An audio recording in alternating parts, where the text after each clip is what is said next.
Hi,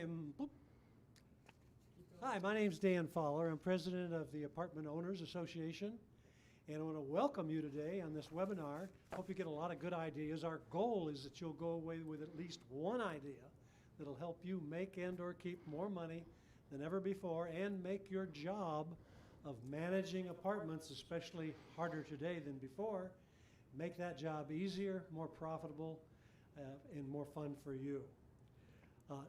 You know, I've been getting all kinds of calls this last week. One owner called me and they were telling me about one of their tenants. And this tenant said, you know, my dad, he told me that I shouldn't pay the rent. And we said, well, why not? The guy had a good job, drives a good car, had plenty of money, had a dad that could probably pay the rent for him if he wanted to. Say, son, don't pay your rent. You got 12 months that you can live there rent-free. Save that rent money. And at the end of the period of time, you can use it to help buy your own property. Can you imagine that, folks? Can you imagine having a dad that would give you that kind of advice? Oh, wow. This guy belongs in jail. Both of them do for what they're doing to this poor lady who's not getting any rent for her building. A widow, another call came in. A widow had a house. You won't believe this. These are stories that you don't normally hear. But the widow had a house, and she had a renter in it, hadn't paid his rent. She was trying to evict him before the virus thing came along. And then that came along, and he said, I'm not moving. I'm staying here probably for the next 6, 12, 18 months, and I'm not going to pay you rent. However, he said, since I moved into this this house, the value's gone up by about $100,000. Yes, that's true. He says, well, I've been living here during that period of time, and if you want to share that $100,000 with me, I'll move out. My share should be about $60,000. And so you pay me $60,000, and can you imagine the gall that has happened here? How the politicians have empowered people who normally are good people, and they pay their bills. They go into a grocery store, and they don't stick stuff in their purse. They go by the counter, and they pay for it. Just like they live in an apartment building, they pay for it because they know other bills have to be paid. A lot of the calls that I've received here recently have been 70 and 80-year-old people. They're retired. They're living off their property, duplex, triplex, fourplex. Dan, they say, this is the only income I have. Well, I've got news for you. Politicians don't care. They don't care one bit about you. There's a saying that's going out there, we're all in this together. Folks, that is the biggest lie that's ever been perpetuated upon the public. You know, they say if they tell a lie enough times and they say it enough times, the people will start believing it. Well, the people have started believing it. We're all in this together. Are you in it together with the politicians? I don't think so. They've been trying to take your property away from you. One politician was so giddy about the idea of you going into foreclosure because your tenants won't pay rent that we could buy those buildings and we could move the homeless into them. That guy belongs in jail, along with the rest of them that have proposed the same thing. Another call that I received this last week. Dan, what's the association doing? What are they doing about this situation that we're in, this virus thing? And I said, well, sir, you are the association. The members of the association make it up. What have you been doing about this situation that we're in right now? Well, I said, have you sent the letter off?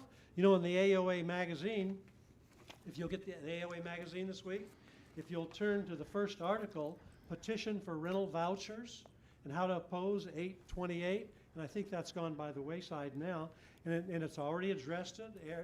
Everything is on there to go to the governor. And all you have to do with that magazine is take the article, tear out the first page, and on the second page you can have your tenants sign the petition. This is the voucher for tenants so that they'll have money for their rent. So they're in favor of this thing too. Have some of your tenants sign the voucher, tear that out, fold it up, send it in to governor. You say, how can I send it to the governor? I don't have his address. Yes, you do. You've got it right there on the article. Have you sent the article in to the governor? Well, what article are you talking about? And I said, I can tell you this too, two other things that should be done. You haven't donated a dime to the Political Action Committee that's fighting for you. Well, I don't have any money. Oh, is that true? You're an apartment owner, you collect rents every month, and you don't have any money. You haven't signed the petition. You haven't sent a letter in. Those of you who are listening, these are, I'm talking to you too, okay? Not just talking to this old grumpy guy that called in. And I said, can you do these things? Click, he's gone. He wants you to do it. He wants the association to do it. And a lot of the associations are working very hard at it. We're pushing for these vouchers.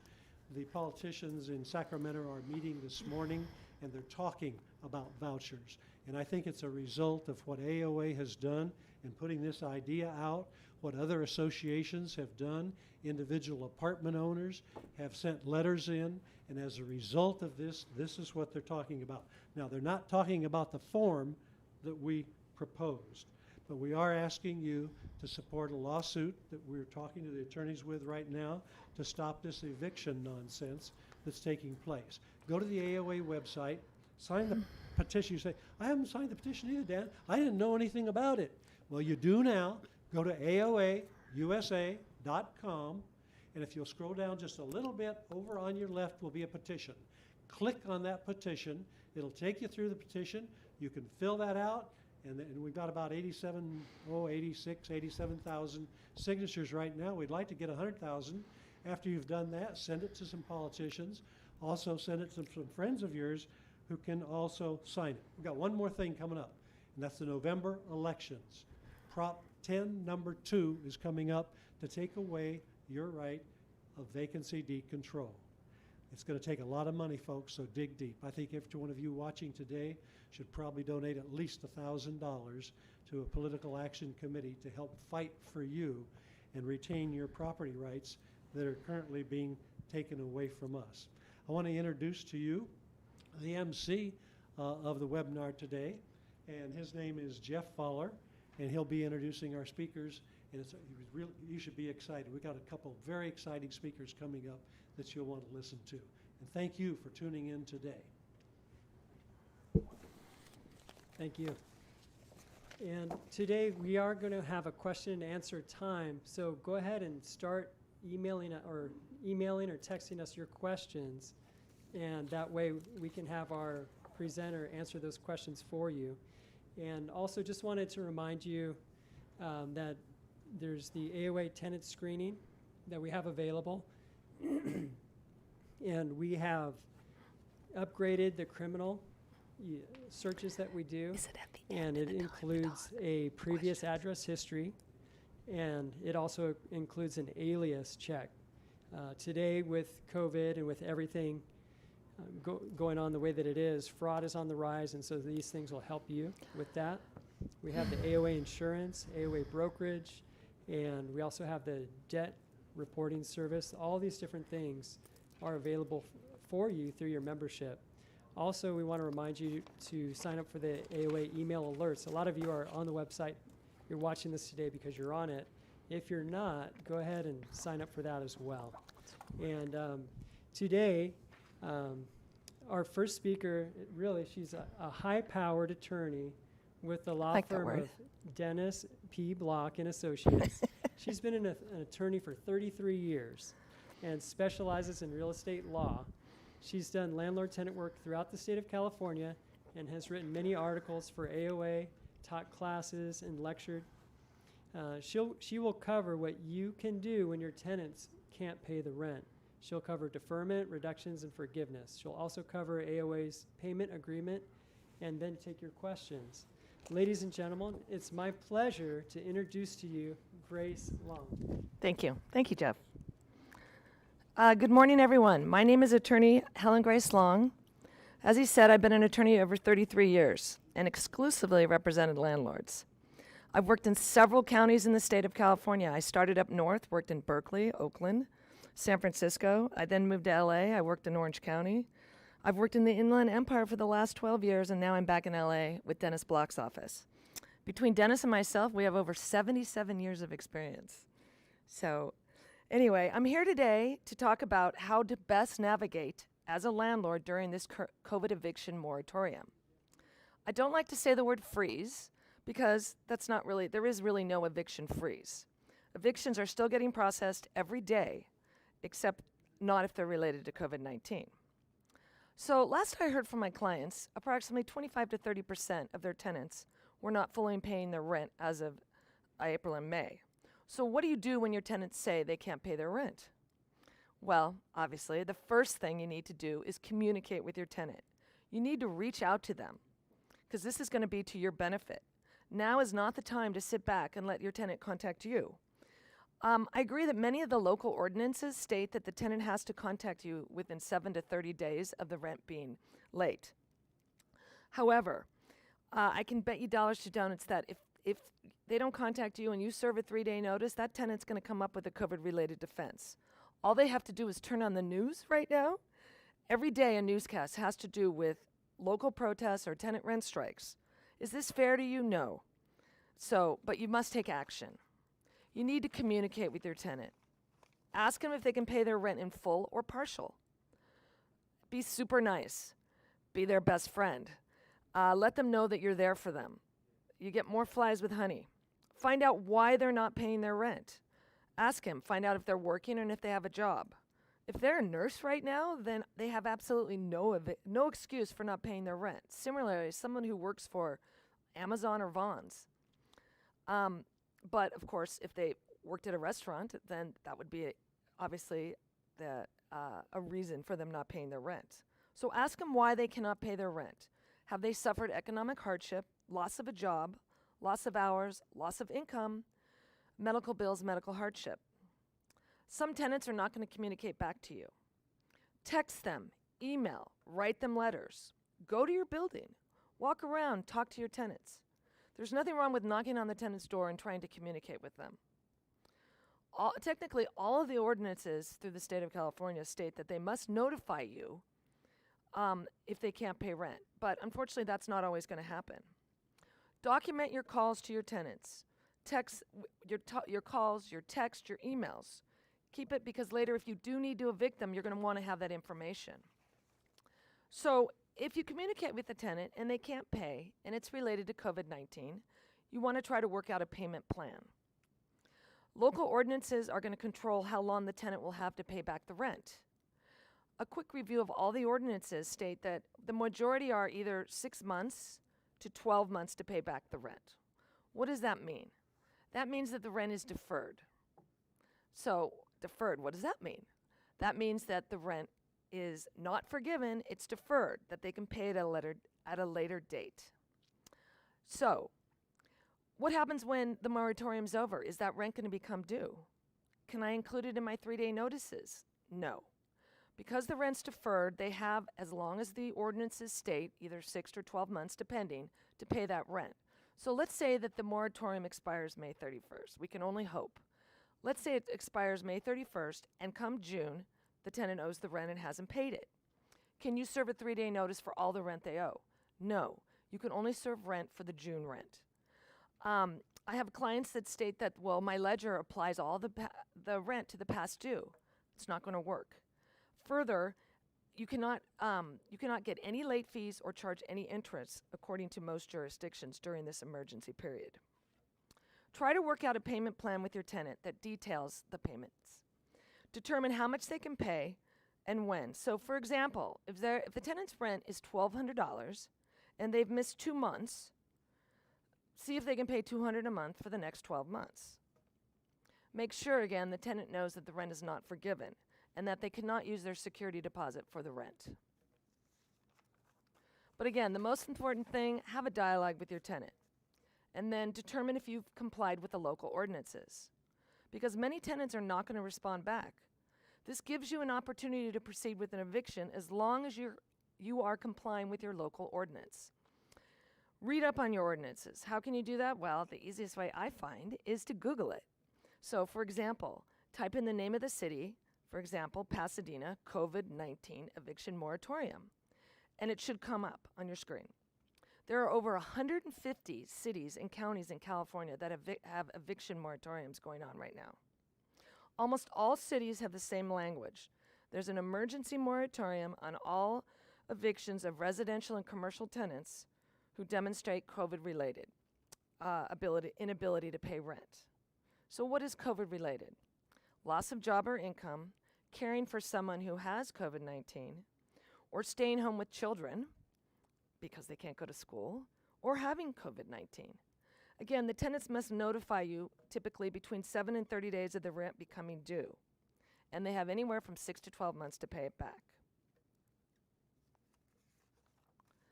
Then you get to the more restrictive ordinances, for example, the City of Los Angeles, which doesn't require the tenant to provide any information whatsoever. All they have to do is call you up and say, or text you, or say, I can't pay the rent. It doesn't require any documentation. They're supposed to give you it within 7 days of the rent being due, but it doesn't require them to enter into any payment plan. They don't have to sign a deferment agreement, and they get 12 months to pay rent. And in commercial tenants, they have 3 months. And again, you cannot proceed with the tenant's inability to pay. Further, in Los Angeles and in other rent-controlled jurisdictions, you are prohibited from any evictions. That is, any owner move-in evictions, any 30 or 60-day notice, any performer quit. If your tenant moves in a bunch of dogs, moves in a bunch of people, you can't do anything with that right now. The state order was less restrictive, and it stated, Governor Newsom stated, that the tenant has to provide you verifiable documentation, and that these protections were in effect to May 31st, but that you couldn't evict anyone under COVID-19. So which option is going to work best for you? A deferment?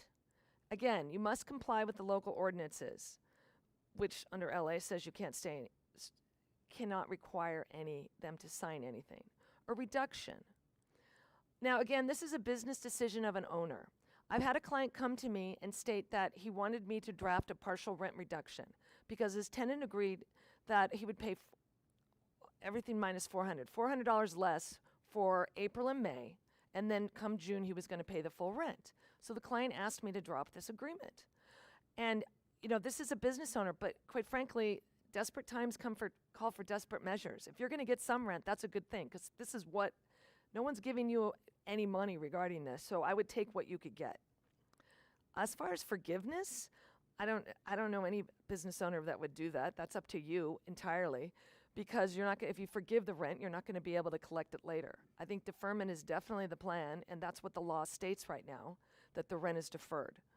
If you forgive the rent, who's to say, and plus deferment also, who's to say in 12 months if that tenant's still going to be there and they're going to be paying your rent? So AOA has an agreement, and I believe it's online, that they have a payment plan for past due rent. It's a fairly simple agreement. It's a 2-page agreement that states basically how the tenant's going to pay back the rent to you. Now, just make sure you fill in the proper blanks. Make sure you have the parties to any agreement. You want the parties, the landlord and the tenant's name, what the address and the unit of the tenant is. You want to know what the tenant owes you and the balance, and from what time period they owe you the rent, and how they're going to pay it back. Either it's not discounted, you're going to discount the balance. There's options on this agreement. And then there's also options on the repayment period. Are they going to be making you monthly payments? Are they going to be making biweekly or weekly? And other instructions like how to pay you. So, and then of course there's the signature, which of course in any agreement, that's the most important thing to do, is have the tenant sign the agreement, because it's not enforceable if they don't sign it.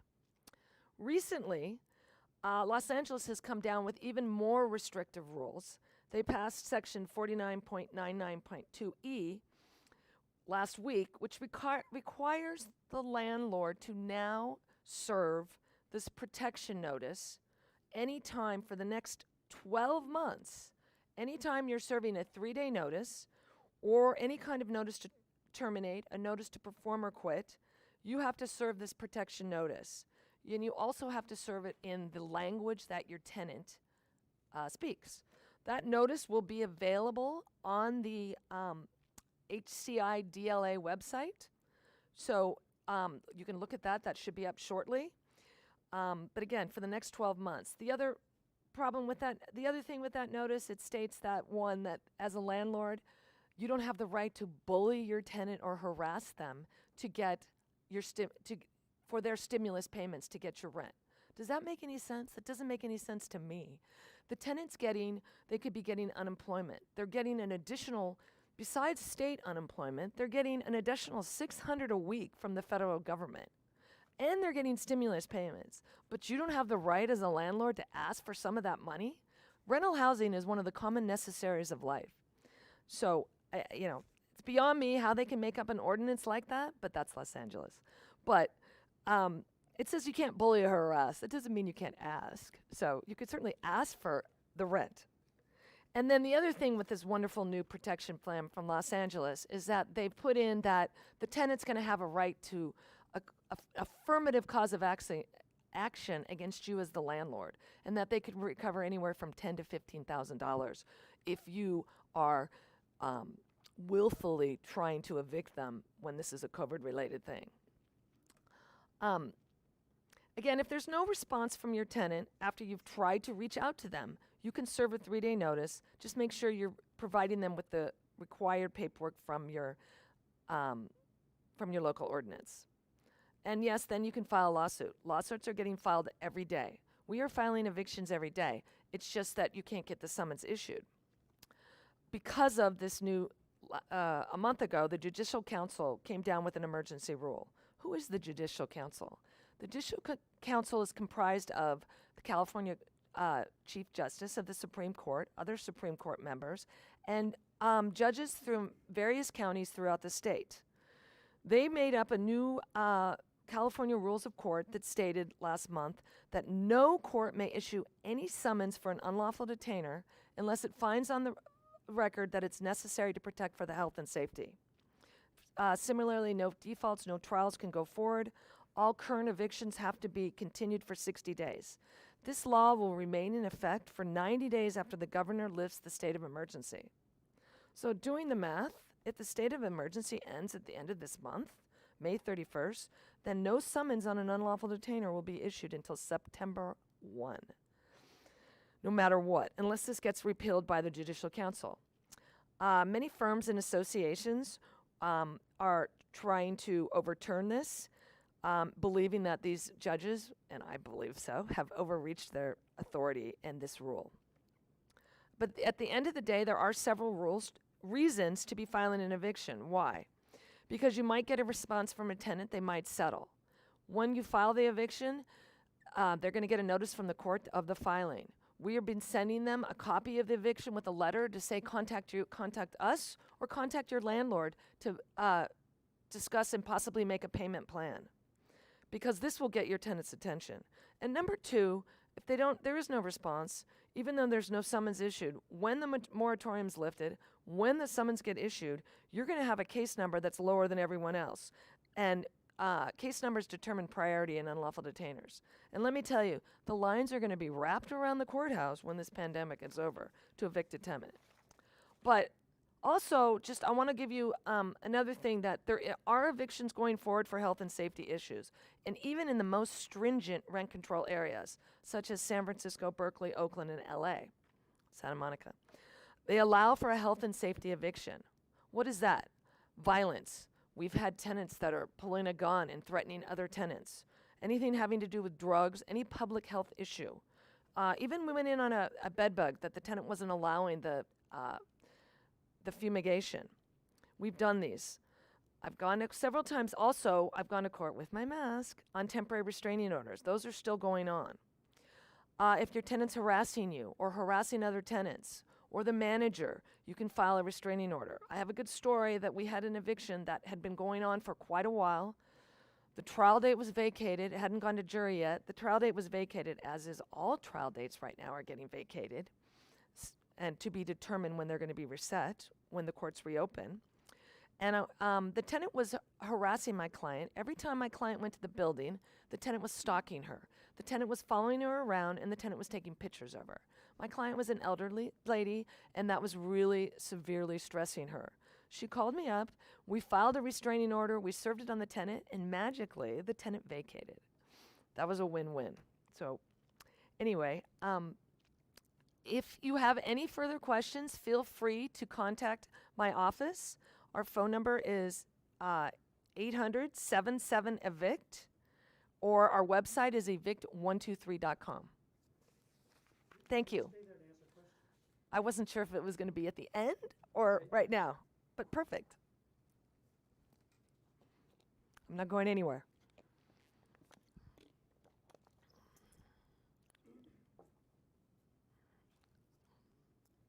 All right, we're going to take questions now.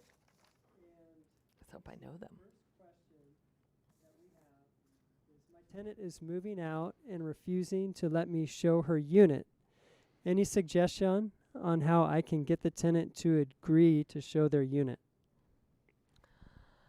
It's a little difficult right now. I've had that with my clients because of this COVID-related problem. People don't want people to come into their units. Anybody that's a real estate agent knows that they're specifically limiting showings of property.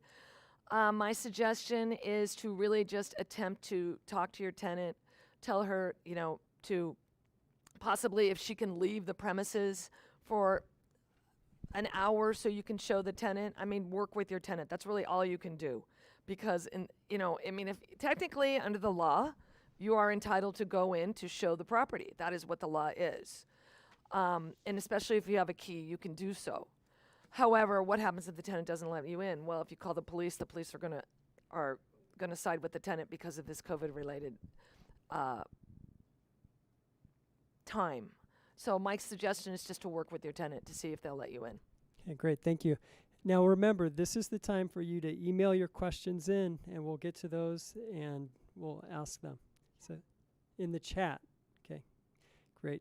So should I have prospective tenants sign a waiver regarding coronavirus exposure to view a vacant unit? I don't know if that's necessary. The coronavirus, from everything that you've read, I've had that comes up to questions about whether or not you need to notify your tenant, your other tenants, if somebody had the coronavirus in their building. There's no requirement right now to do that. I'm not sure. Obviously it can't hurt, but the coronavirus, as long as you're having your property clean, there shouldn't be any exposure. The coronavirus only, people are only getting quarantined for 7 to 14 days. So as long as you have the property cleaned or the unit, there shouldn't be any issues. There's nothing against having a tenant sign one, except I don't think that it's really necessary. Great, thank you. Okay. My tenant has a non-emergency maintenance request. Can I postpone non-emergency maintenance until shelter-at-home orders are lifted? Or am I required to send workers into a unit for a toilet paper holder that fell? A toilet paper holder. You would think that the tenant could do that themselves if they had a screwdriver. But I think that, yes, you could hold off on that. And I think you just need to contact the tenant and say, when the shelter in place is over, we'll send in our handyman. But right now, obviously, unless it's an emergency, we're not sending people in. Unless your handyman doesn't have a problem going in with a mask. But I don't think that it would be necessary. I think that that's something you could hold off on. Okay. There's a leak in my tenant's unit, and they're refusing for my handyman plumber to enter and make the repairs, citing fears about coronavirus. Can they deny access when there's a water leak that causes damage to my property and increases my water bill? I imagine, how did you find out about the leak would be a question. Is it damaging another tenant? How big is this leak? And I think depending on the severity of a leak, on an emergency basis, you could always enter the property. You can call the police. That is always our suggestion, to call the police to allow you to enter a property. Make sure you have a handyman that has a mask. Make sure you tell them you're going to be doing social distances, but this is an emergency to get in for your property. Uh-oh. I'm noticing some of these questions will also be really good for our second speaker regarding maintenance and some of these things. So he'll also have time to answer questions for you. Here's another question. When should I start a collection on unpaid rent? Is it until the end of the 6 or 12 months, or can it be before that period? I sort of touched this. I think if you're saying that they just haven't paid, let's say March, April, or May, you can't really start a collection on it right now. because it's not due. That tenant is going to have 12 months to pay it. And so for 12 months, that rent isn't even due. And I think there has been some, unfortunately, some city councils and organizations that are trying to get it that rent's not going to be due and it's only going to be a debt that you would have to file like in small claims. So it depends on what happens at the end of the 12 months. The one thing that's going on with this coronavirus, and everything is really new. Daily laws are coming down the pipeline. Rules are coming down the pipeline and they're changing. So at the moment, right now, that rent will not be due for 6 months or 12 months. So you cannot start collection on it right away. Great. Have a question here. Would you rent an empty unit right now after several thousands of rental improvements to make rent ready? A cost of several thousand of dollars, I guess is what they're talking about here. If I understand the question, I think basically, are you asking just should you rent to any tenant right now? Would you rent an empty one? Yeah. Absolutely.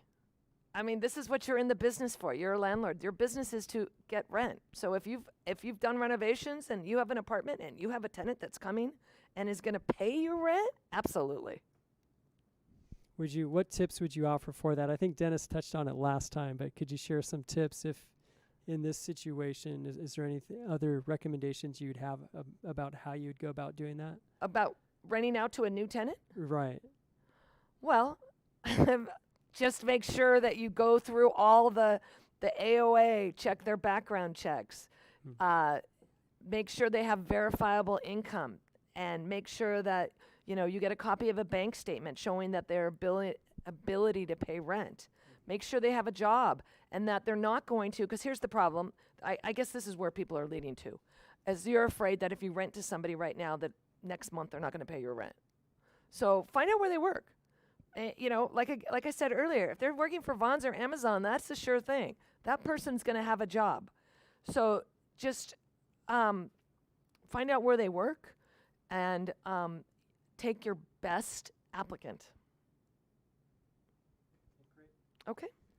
Thank you. Here in LA City, we have a done tenant that hasn't paid rent and won't communicate with us. We haven't filed a 3-day.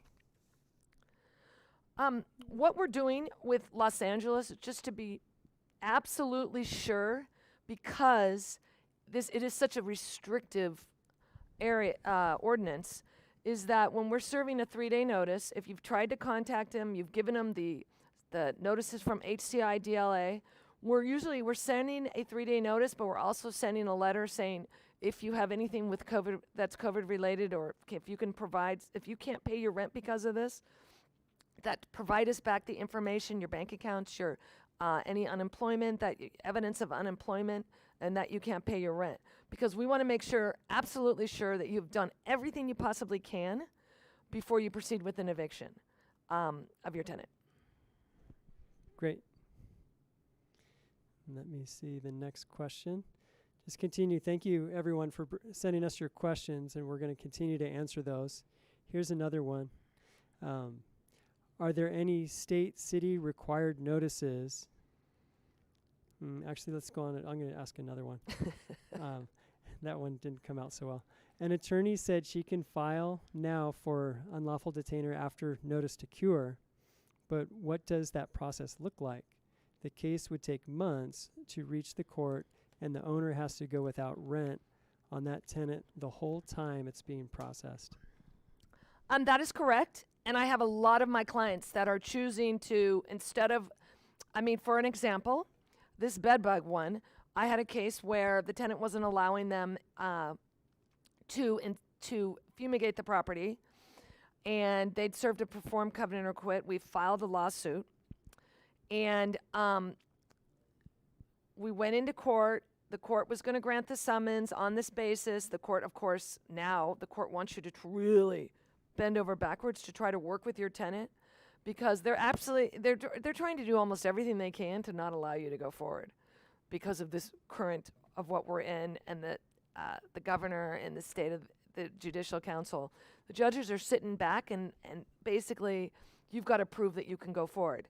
So the client in that example, ended up being able to fumigate a little bit. The tenant finally let him in, and the client chose to take all the money and said, you know what, from after that date, I'll come back. I know something's going to happen. He didn't let me fumigate the whole way, but I think that at this point, it's better to take the money.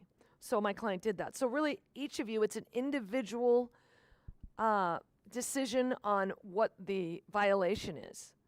I mean, you know, an unauthorized occupant, an unauthorized subtenant. If somebody's living there, if your original tenant left and you have an unauthorized subtenant, the minute you take the rent, that person is your tenant.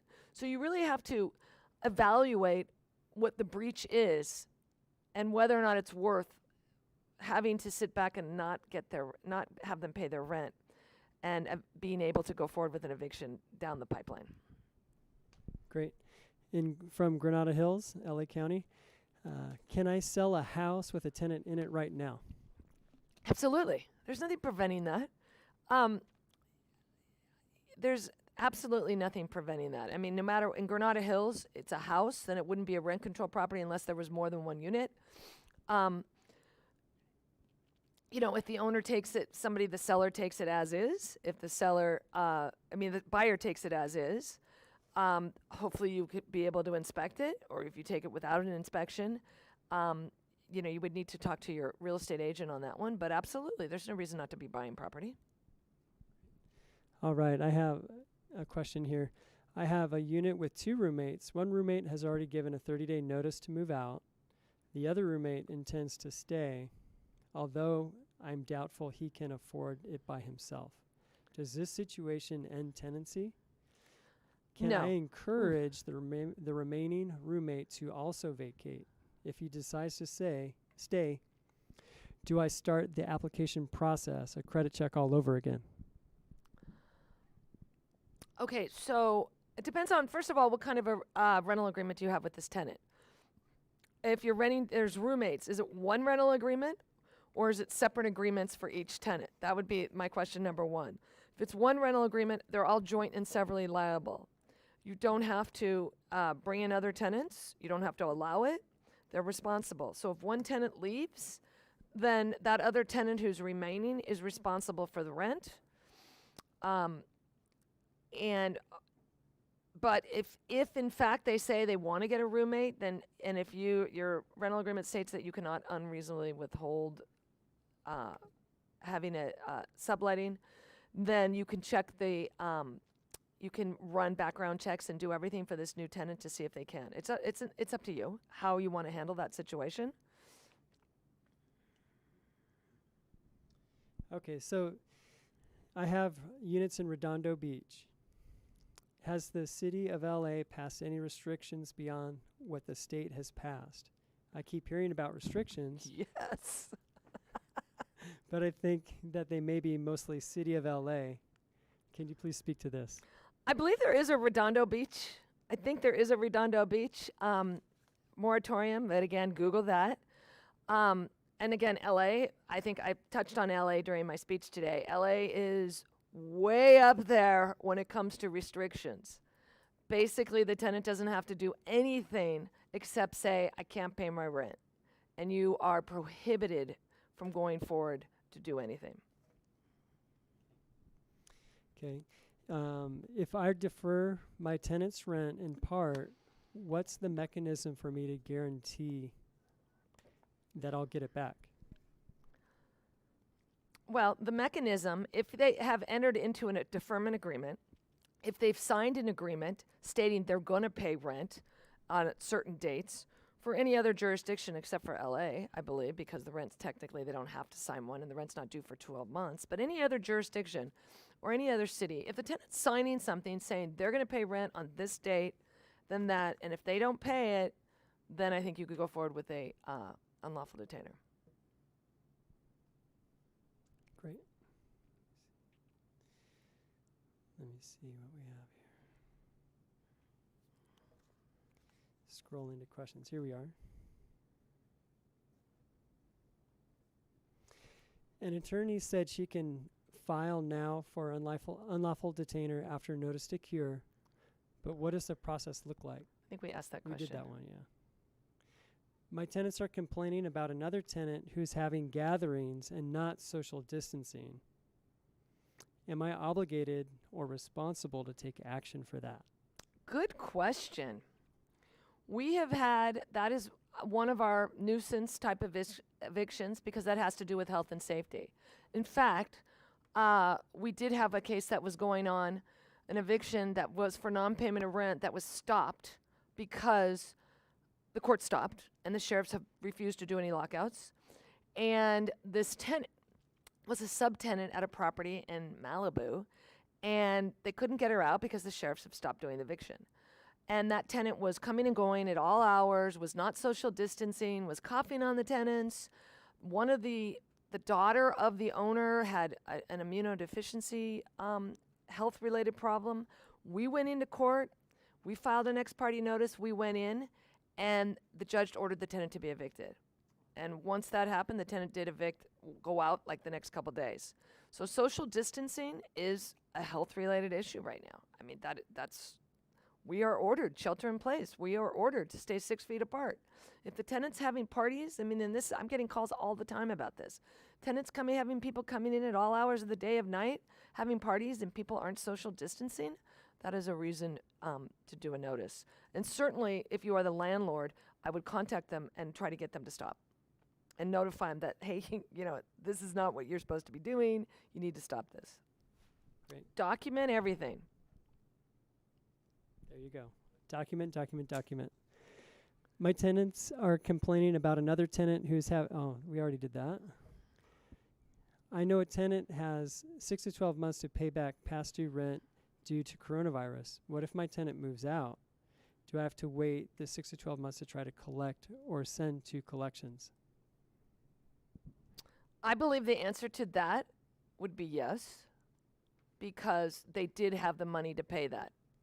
I mean, they did have the time period to pay that rent. So the law states, these ordinances are stating that they have 6 months or 12 months to pay the rent back. So it's not technically due until the end of that period. So I believe, this is one of the examples that's going to be a problem, and I think is going to happen, is that these tenants are going to stop paying their rent, and then when they have to start paying rent, they're going to vacate. I mean, I predict that some of them will do that because they can't pay and they're going to leave.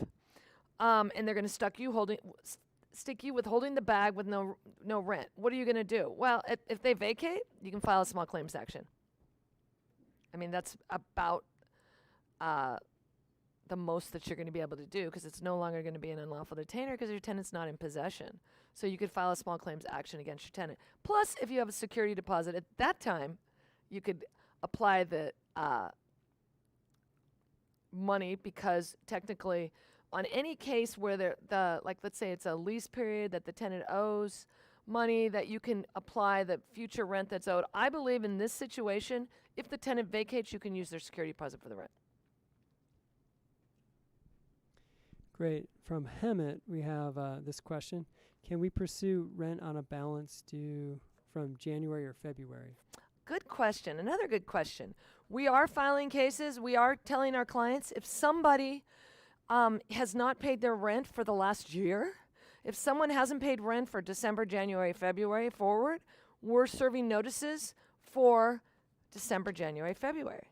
Because at that time, there was no such thing as the COVID-related virus. There was no such thing as this COVID-related moratorium. So December, January, February, those tenants owed that rent, and they're not going to be able to use this defense. So I think absolutely you can go forward. That would be one of the cases where you'd serve a 3-day notice, and we'd file the eviction, and you would be in line with other people to be the first in line when the moratorium's lifted and the summons could be issued. Great, thank you. And from Torrance, California, what do we do if a tenant will not sign the payment plan letter even after verbally agreeing to its terms? Well, unfortunately, you cannot force your tenant to sign anything. There's no mechanism to do that. But I would still try to keep working with them. I would tell them, listen, here's a thought. Listen, you know what, come June or whenever the rent's due, I'm going to be serving a 3-day notice, and you're going to owe the full amount. Otherwise, I'll work with you. You work with me. You fill out this agreement. You figure out when you can pay the rent. I'll work with you. That's a way of possibly trying to negotiate with your tenant to get what you really want, which is the rent. Okay, great. And from Oakland, the question is, I have a 5-bedroom house occupied by 5 people. Single AOA lease agreement says all 5 are collectively and individually responsible for the whole rent. 3 of 5 are foreign students having moved out and not paid their share of the rent. Can I evict the remaining 2 tenants? For non-payment of rent, it depends on the local ordinance. I know that Oakland is a rent control area, and I'm sure that right now I know for a fact that you cannot evict them under the COVID related if they claim that they can't pay rent because of that. So the question would be, why did the 3 tenants move out and the remaining 2 tenants are responsible for all the rent? But if they're not going to pay the rent, yes, you can evict, but you got to find out why they're not paying. And then again, you have to check your local ordinance and find out if there's forms that you need to serve them or what you have to do. Great. And, we do have a local office in Alameda, and just a shout out to Allison, and she'll be happy to answer your questions also about the specific ordinances there in that area. And from San Mateo, we have a question. What takes precedence on eviction moratorium, state, county, or city laws? They could all be different. I'm sorry, what was the question? So they're asking what would take precedence on the eviction moratorium, state, county, or city laws? Because they could all be different. With Los Angeles County, basically what they've done, the state one is very general, and it just says you can't evict, and it applies through May 31st. So at that point, then you're going to the local jurisdictions. So, and those would apply. As far as county, the counties are not in conflict with what the city's doing. The only time, for example, LA County is stating that its eviction moratorium covers all cities that don't have an eviction moratorium. So if you're part of LA County and your local city doesn't have a city ordinance, then you're going to go by LA County. Okay? And so I think for San Francisco County, Alameda County, you might want to check that if you're different cities outside of Oakland or San Francisco. Check those counties. But typically the city is going to supersede any, because they're more restrictive than what the state is. So right now the city ordinances are the ones that are controlling. And then, of course, then you have the judicial council rules, which are basically superseding everything. Great. And just a reminder, I goofed. It's not an email. Just hit that help button that's at the bottom right part of the screen to send your questions.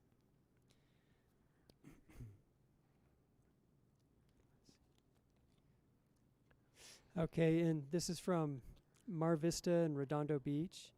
Do all tenants have to be served with their COVID rights document when not evicting them? Any penalties for not forwarding the notice? You have to give it to every tenant. Every tenant is required to get those documents under the City of Los Angeles. You have to serve them and give them their protection ordinances.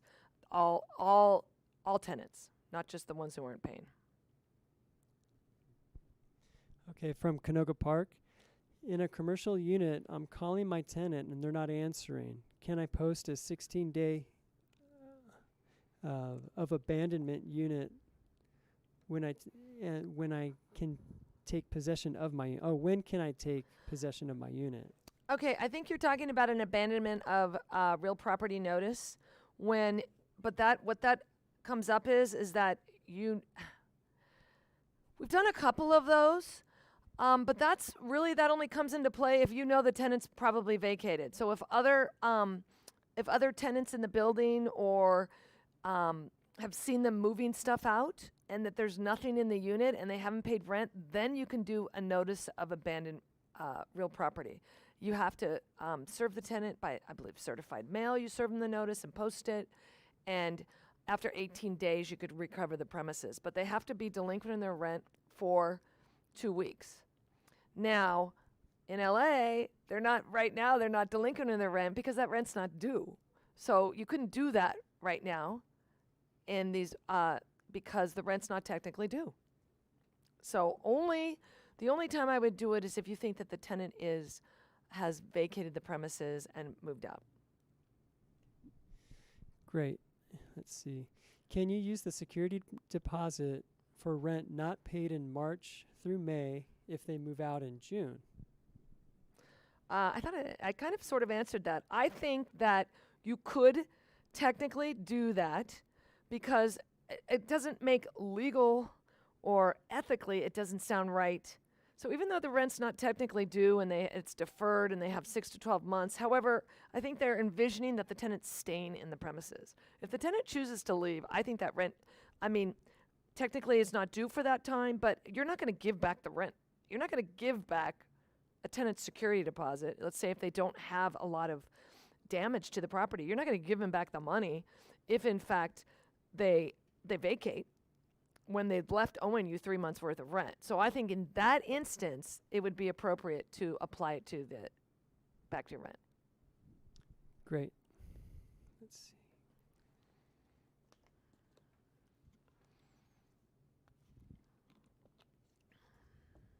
Okay, LA City under RSO.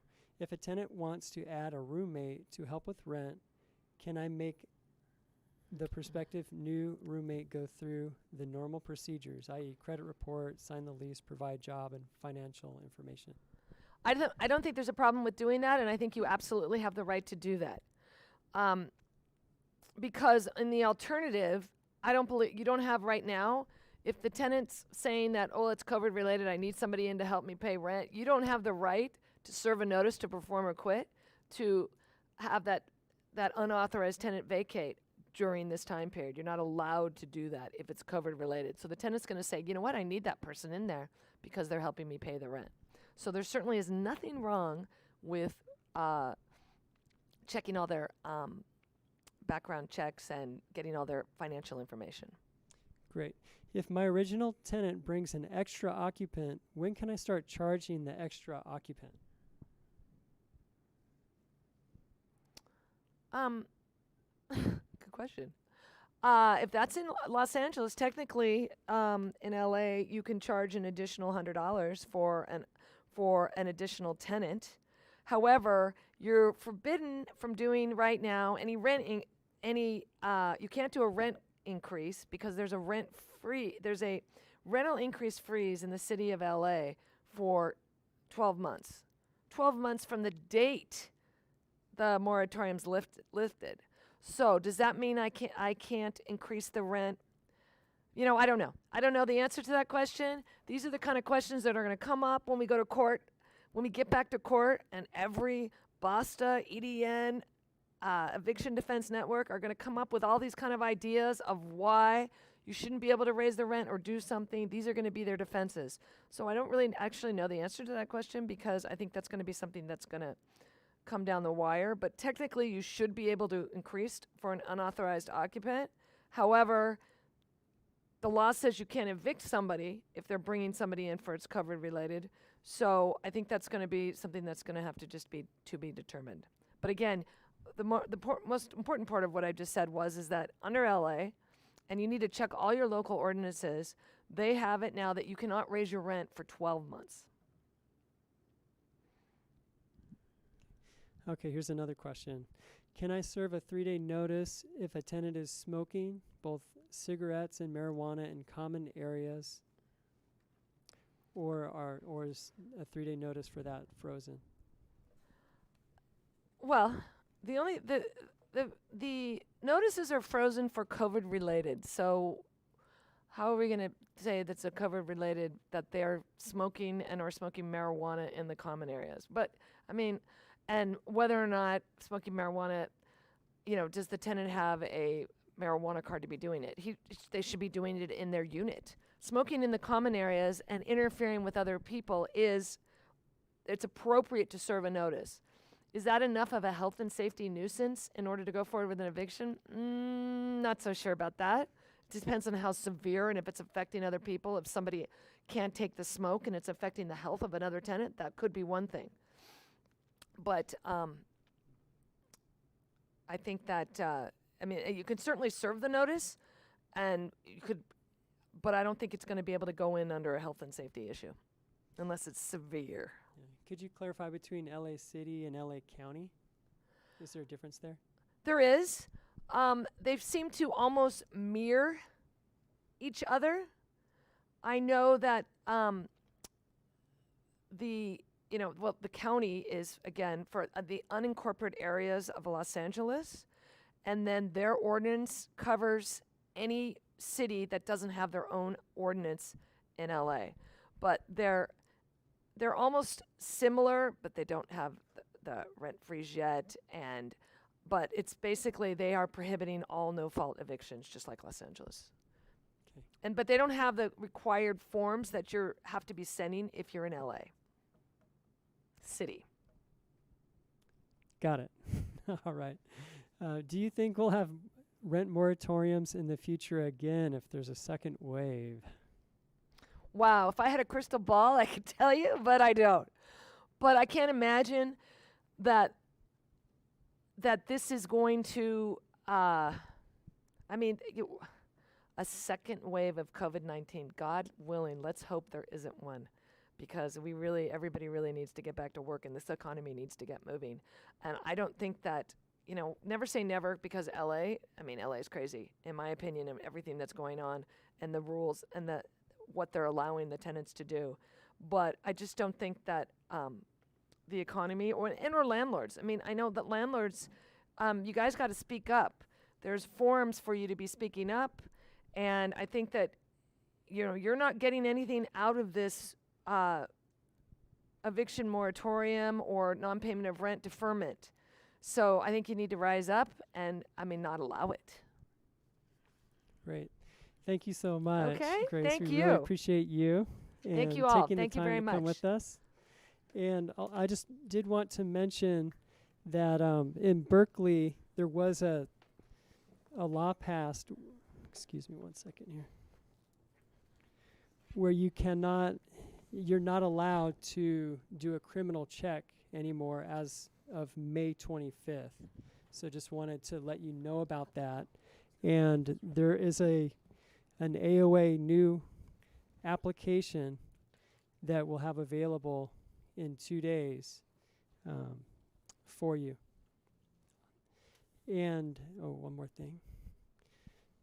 So our next guest that we have with us today, he's spent 15 years in property management, but his 15 years is unlike the average property manager for 15 years.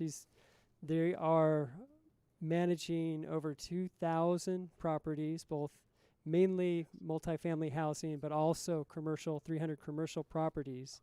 And he has spent his whole life doing this with his father. And he just has tremendous experience and then a great accounting background, and graduated from University of California, Santa Cruz with a degree in business and management. And so he's mixing in all the experience with some technical expertise. And he is the CEO of North Oak Property Management. And anyway, I just want to point out about this guy here. He answers calls for our members from time to time and has given them really good information on how to retrofit and just advice with that. There's nothing in it for him at all, but he's that kind of a guy, is a giver, and really has invested in the whole industry. So it's my pleasure to introduce to you Joel Rodstein. Thank you and good morning. Thanks for the warm welcome, and thanks for the AOA for letting me come on. I wanted to share with what I've learned during this unprecedented time. I think it's important with as many properties as we have that I share what we've learned so that you can be more, collect more rent. You can do better at leasing, deal with the maintenance problems that you guys were asking questions on previously. Remember that my talk is merely suggestions and things that you should look into. Every jurisdiction is different. That's why it's so important to partner with your legal partners, Dennis Block's office, Mike Brennan, things of that sort, other firms up north, KTS, and the like. So in our ever-changing month, I'm sure everyone can still agree that our month still goes in the same cycles, and that's how my talk will proceed. First, as we all are concerned about, we look for the rents. And for our portfolio, we're about 80 to 90% on the multifamily in terms of collections. And so I hope that what I share with you will help you because we're all feeling this hurt right now in terms of how much effort and everything goes into it. So I feel your pain. I wanted to talk about how big communication is. And you heard a little bit about it earlier, that communication these days are everything. It's important that you not wait for your tenant to contact you, that you be the one to contact them. So if a tenant's rent is due on the 3rd, or they usually pay on the 3rd, I want you to be the one to contact them if midday you still haven't received that rent. Call, text, email, get in contact with them. There's going to be 3 types of tenants that you're going to deal with, in my experience. The first type is the one who will reach out to you before the rent is due, letting you know that, hey, I just don't have the rent. For that tenant, they'll tell you too much, to be quite honest with you, and they'll tell you where their finances are, what they're doing, how they're trying to get through this. And for that tenant, the AOA form for the repayment, if they are falling behind, is perfect, and I highly suggest using it. The next tenant is the one that I touched on just previously, where the 3rd is here, you haven't heard from them, and when you do contact them, you'll find that they're just embarrassed. They've lost their job. They don't know where the next paycheck's going to come from. And for that tenant, you will have to offer more solutions to them. You will be the one offering, hey, why don't we do a 6-month payback per the city, or a 12-month per the city, depending on the jurisdiction. In fact, you might find out that in 6 to 12 months, they don't believe that they will be able to pay you back. And for those tenants who are concerned and show real issues at home, you may want to extend that payment plan just so that you can get the money back and you can show good faith on your part, which is going to be important for ultimately when the evictions start happening and things. I want everybody to remember that, yes, April and May are the issues we're talking about now, but people are still not going back to work for that June and July payments. So it's very important that you look at this as a long-term game rather than a very short 2-month plan. The final type of tenant that you'll come up against is the one who is taking advantage of the situation. For that type of tenant, I offer to you that you just tell them exactly what the city offers, and that's the only deal. And you stand firm on what little rights you have at this point. It's not fair. It's not right. It should be more collaborative between the landlord and tenant, but this is what the cards we are dealt, so you need to play your best hand, and I give you strength. I send my strength to you, hoping that you can stand firm and go through those tough conversations, because it's going to be unpleasant. So I'm sorry in advance for all of you, but that's what needs to be done. Another idea I've come up with in terms of the other two, the one who is too ashamed to call you or the one who calls you earlier, if they're a good tenant and you believe that they're going to stick with a payment plan, why not offer a newer lease? You can offer a longer payment plan where you give offer and the acceptance in that, hey, you've got them on a new lease to extend. If you guys were here earlier for the previous discussion, you heard that one of the attorney's concerns was that, hey, when the moratorium's up, they're just going to skip because they can't pay. Well, if you put them on a longer term lease, this will ensure that hopefully they do understand that, hey, I'm in this for the long haul with you, I'm going to pay you back. So maybe you offer a 7-month lease or a 12, 14-month lease, whatever you need to. Again, this is all business decisions and no two are alike. Maybe you have a duplex where you have to make harder decisions than if you had 10 units, 16 units. So I urge you all, again, to go through your plan of action with council because this is the best partnership you'll have at this point in time, as well as the AOA. It's a great resource for everybody to have.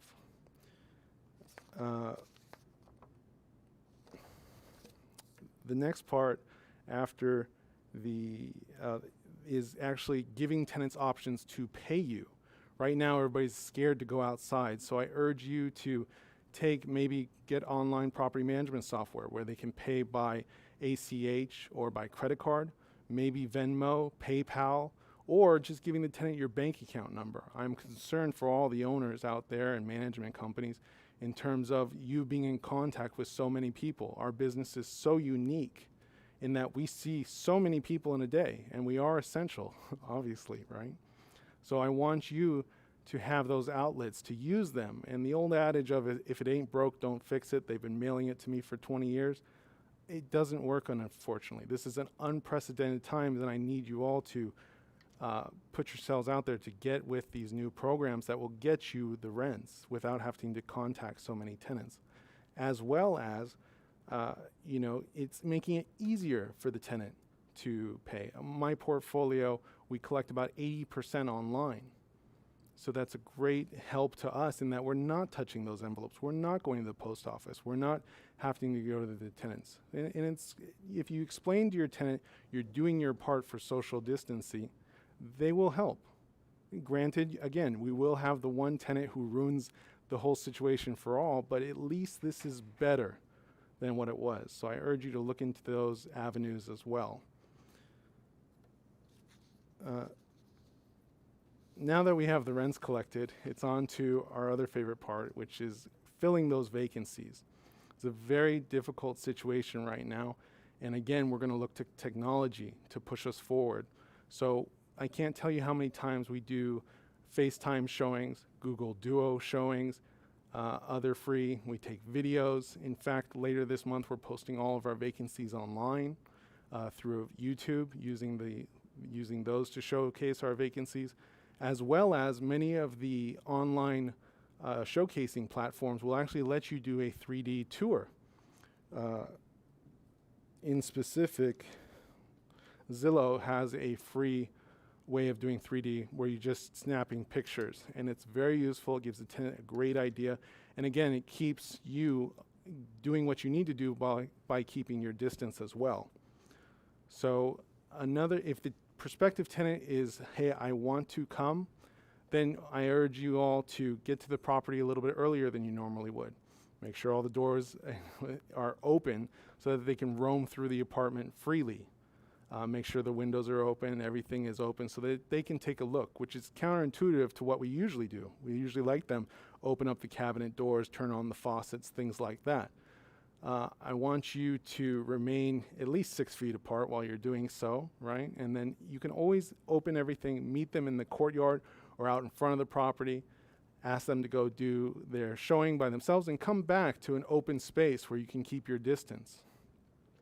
I also urge you to carry extra gloves and face masks if they don't come with their own so that you can offer them and you can put them at ease when they're coming to see a showing, because everybody's nervous right now, as everyone can imagine. And as things open up, I urge you to do other things, such as keeping hand sanitizer in the unit. It's a nice feature. It makes people feel comfortable. I know that when I go into a store and they have the hand sanitizer at the front, it makes me feel more at ease. And if, in that respect, if you're having trouble finding these cleaning products, I urge you to contact your local cleaning person or your company who does your vacancy cleaning. Most of the time, they'll be able to sell you the undiluted solution so that you can dilute it yourself and wipe down the apartment after you've shown it and whatever else. The next item for the vacancy showing, and can't stress this enough, is we've had so much fraud over the past 2 months in terms of people putting in applications where they say they work somewhere, they give us what appears to be a real paycheck, but when we actually follow up on it, they don't work there at all because they're figuring these businesses are closed. These businesses on their websites have opening dates already. So I can't stress enough that you actually do your due diligence, use the AOA credit screening, make sure that you go through that with a fine-tooth comb and call on those things and get the actual telephone number for their employment. don't just take the one that they put on the app for you. It's not, in my experience as of late, it's not done us any good. So we will actually do a Google search for wherever they work and verify from that number that that person works there or they are coming back to work as the cities open back up. It's important that you do all these verifications. You call their current landlord, find out how much they'll tell you, verify that they're a good tenant, verify that they've paid, because heaven forbid there is another wave, which we all hope there isn't. You don't want to be in the same predicament that they were. Make sure your lease is up to date. This is a perfect time to also make sure of that. And if possible, I ask that you do things like DocuSign and other online things so that you can do more online, more with the tenant to put them, again, at ease while still allowing you to continue your lease-in process. Now that we've hopefully leased our vacancy, we've gotten as much rents as we can, we've signed agreements with whoever will agree to sign an agreement, giving them extra time, extra lease term. It's on to the ever fun maintenance side. So in the maintenance, as long as you're communicative with your tenant, telling them, hey, right now we're only going to do urgent and necessary matters. The crack on the wall will wait.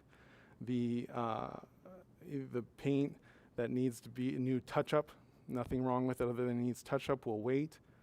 As long as you explain to them, I have it, I've documented it, and I've also asked everyone to ask them for documentation. Send you a text, send you an email with their request so that you have it documented and your response to them that, hey, this isn't an urgent matter. Once the stay-at-home order is lifted, which obviously is closing in, I will attend to that. It's very important that you guys do budgeting and understand that this might go on. You know, June's rents might be the same as it was in May. July might be the same and or worse. And with the courts the way they are, you might not be able to actually get a court date. So it's very important that you budget yourself and talk to the tenants. Earlier we heard about a toilet paper holder. If it were me, I'd probably drop off one of the freestanding ones and explain to them, hey, once we're done with this issue, I'll come back and put it on for you. So things like that, but you need to communicate with the tenants. Communication is going to be key through this whole pandemic, and I can't stress that enough.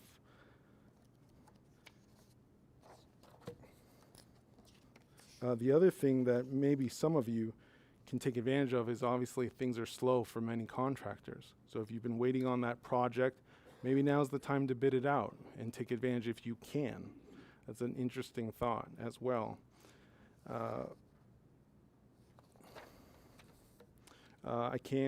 The other thing is, if something is necessary, please do it.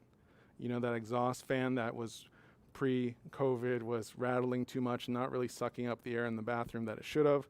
You probably should get to that because people are spending more time in their apartments. They're taking more showers. They're using the faucets. They're using the toilets. So things that you know will lead to a bigger issue, I urge you to take care of if the tenant will let you. If the tenant, again, earlier we heard about some tenants who would not let the landlord in for whatever reason. Again, communicate with the tenant. Explain to them that you don't want a bigger issue, that you want things to be taken care of so that while they're home, there isn't an issue. And if you communicate with most of your tenants, it will be good. Granted, there are a couple that you, again, will have to get with your legal partner and forcibly get your way in to take care of it. But that's, again, why documentation is so important. And asking the tenant to always put the work orders in writing so that you have a clear timeline and you can prove what's really going on. The last thing I want for anybody is to go through this whole ordeal and at the end of it, you lose because the documentation wasn't correct. So I hope that everybody hears that the messages that I'm passing are communication, documentation, and also being diligent for yourself. You know, everyone's coming into a lot of contact with people, so please be mindful of that. When going to the properties yourself to do your property inspections and or cleaning, I want to make sure that everybody's wearing gloves, face mask, and again, carry a second set. I train my field managers that before exiting the vehicle to go on the walk, that they wear the glove and the mask in the car, get out of the car, do what they need to do, and before getting to the car, they take off those gloves so that when they touch the door handle, it's clean. It's things like that that we all need to do, and tell your tenants as well that they need to do their part. I've asked at properties we've managed that tenants do their part in cleaning. They can't expect you to be on every door wiping it down every single time somebody enters or exits. It's unreasonable, to say the least. So ask them to do their parts. Make sure that they're wiping down the washer and dryer after they've used it, or at least ask them to. And also leave out other cleaning supplies that we all know will disappear, but at least the intention is there and you've done your part. And as long as you keep putting their best foot forward, hopefully on that rental side, they will do theirs too. Because that's all we can do right now is really negotiate through this. There's nobody, the AOA is here to help, but other than that, there's nobody really here to help you. You can't start an eviction. You can't do that. So you have to continue to push yourself forward with that. And then I hope that I've given everybody some ideas to proceed forward with your properties, make sure you're safe while you're doing your maintenance, your vacancy showings, your rent collections, and also tenant relations. If a tenant's complaining about another tenant, smoking was the example earlier, or having large gatherings, again, contact the tenant. Tell them, hey, this is wrong. You need to be mindful. You're in an apartment building. This isn't a house. And then if you get a bad response back from that, feel free again to go to your legal partner and go through. There's different ordinances in every city that limit what you can and can't do. So it's important that you document everything, talk to your legal partner to make sure you can push forward with your plan, and then proceed as planned. And with that, I'm open for questions. Great. You had mentioned that you are managing 1,700 doors. Is that correct? Correct. And what percentage of those, or actually before I ask this question, I just want to say it one more time that there is that help button at the bottom, I believe, right side of your screen. If you click on that, you can ask a question for Joel. So go ahead and post your questions and we'll be able to get to those. And so my first question for you, Joel, is what percentage of those 1,700 units are paid up through May? Paid up through, what percentage of the units are paid up through May? It's about 70 to 80% for the May period. Most of my tenants were in the 90s for April, but May has been a little bit worse and brought us down. Some properties are hit harder than others, as you can imagine, in terms of the demographic of what they do. For example, in some properties in North Hollywood, in the Arts District, mostly they work in restaurants. They're waiters, bartenders, managers of those restaurants. As you can imagine, they've all been closed or substantially don't have the hours they used to, therefore they don't have the work, and those buildings have been hit harder than most. But on average, it's about 70 to 80% for May. Okay, and what would it normally be like last year? You're a numbers guy, you might remember. Don't want to put you on the spot, but do you remember last year what percentage you were in May of collections, or what your average collection rate would have been? Average collections for last year would have been anywhere from 95 to 97%. So very small number of people who haven't paid last year. Okay. All right. And there was a good question on here.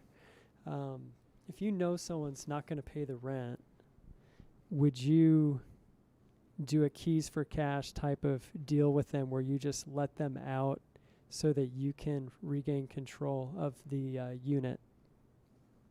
Would I do a keys for cash if I knew that Would you they weren't going to suggest pay that? their rent?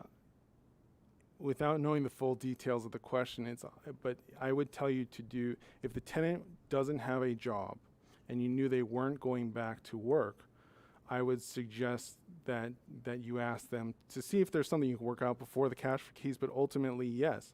If they're willing to leave earlier than what you're able to do with the courtroom, again, we're 90 days from, you remember, September 1, that's a long time. If you can get the unit back, fix it up, and proceed, you might be much better off. So for that reason and that reason alone, I would. But again, it's a business decision, and I can't urge you enough to weigh all the options to ask the tenant what they're doing. And remember, everybody, you can ask, you can't require them to answer your questions in some jurisdictions like LA, like we spoke about earlier, but you can ask. And sometimes when you ask and you explain why you're asking these questions, you might get the answer you're looking for and be better off. I like that, giving them a reason why you're asking the question first so that they're more willing to cooperate with you. Okay, here's a question. Do I have to inform other tenants if another tenant tests positive for COVID? Do you have to inform the rest of the tenants if a tenant's informed you of COVID? To my knowledge, as of now, the answer is no, you do not. In fact, there's different HIPAA laws that you would be violating if you told everybody about a condition. I would urge you to contact a remediation company or another vendor who does cleaning and maybe pursue that another avenue. Speak to the tenant with the issue. See if there's any solutions that they can offer in terms of maybe they can go to a friend's or something else. Again, ask, don't require. And again, to my knowledge, through what I've learned so far, the answer is no. You should not tell everyone. But again, that's why I keep stressing that your local partner for your evictions and whatnot, your lawyer, is going to be your best friend these days. And I urge you to support them as they can't start evictions right now. Okay, my tenant, I know that he can pay, but does not want to pay. So what does this mean? What's the law? Will he be expected to pay later? And what is the time period I have to wait? The tenants who you know have money, and what is the time period that they have to wait? Well, that is my third option of tenant who's taking advantage of the situation. And for example, I have one in a very affluent area where I've seen his bank statement, and he's only moved in maybe 4 or 5 months ago, and in that bank statement, he had well over $500,000. And he contacted us saying that he's had a substantial loss in income. Again, I explained to that tenant my thoughts, and that I know that I believed that they had the money, and if he had the money, I asked him to pay. And knowing that, hey, he might be affected by this, but in the grand scheme of things, he had plenty of money to pay. That tenant ended up paying, but in terms of answering a question, how long do they have to pay? It depends on each jurisdiction. As you heard earlier, it's 6 months to 12 months for a payback period. So again, for that tenant, as long as communication is open, I urge you to use the AOA form for a payback plan and tell them, hey, I have expenses too. I understand that this is hurting you as well as it's hurting me. And you need to hopefully explain to them, when you explain to them that the mortgage isn't going to be forgiven, most lenders are just putting it off for a few months, putting it on the back end, you still have to pay it. Your expenses haven't gone down at all, which is, again, unfair. But keep pushing the tenant to understand your point of view, and if there's any semblance that they'll come through, do that. But again, you have to wait the 6 to 12 months for them to pay you back.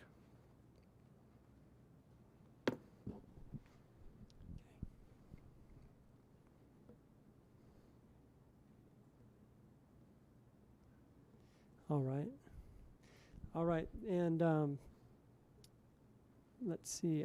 Right now I don't see any more questions.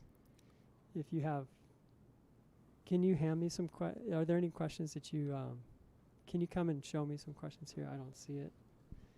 So I think we have some questions here, but I'm not seeing where they're at. 1 second, please. Okay.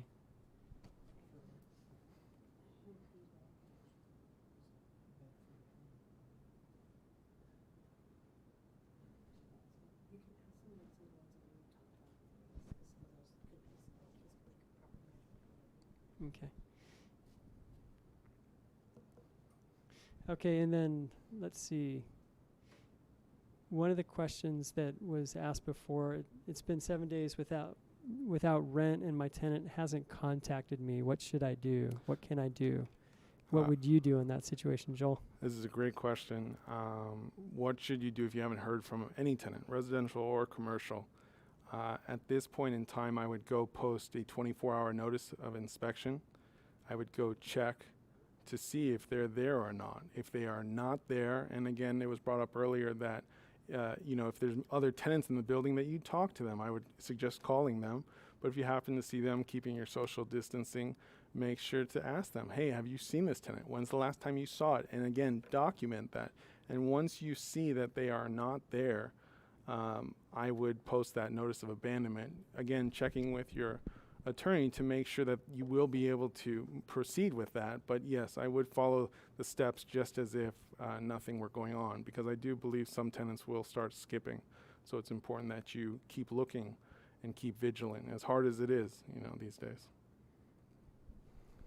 Great. Thank you, Joel. Are there any last thoughts or recommendations, maybe some things that you left on the table that you would like to share before we go?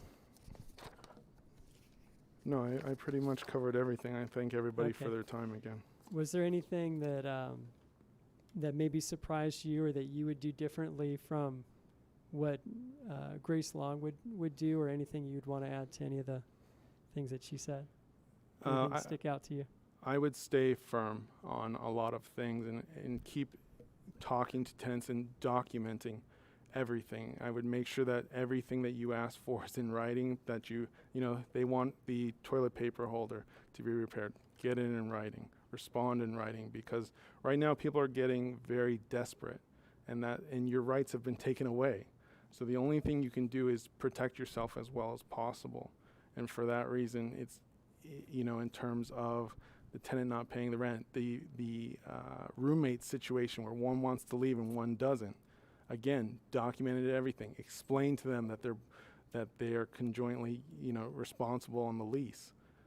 Stand your ground, as uncomfortable as these times will be, and it's only going to, in my opinion, going to get worse over the next 30 days, and then hopefully things start picking up as people get paychecks. But it is going to be a difficult time to own.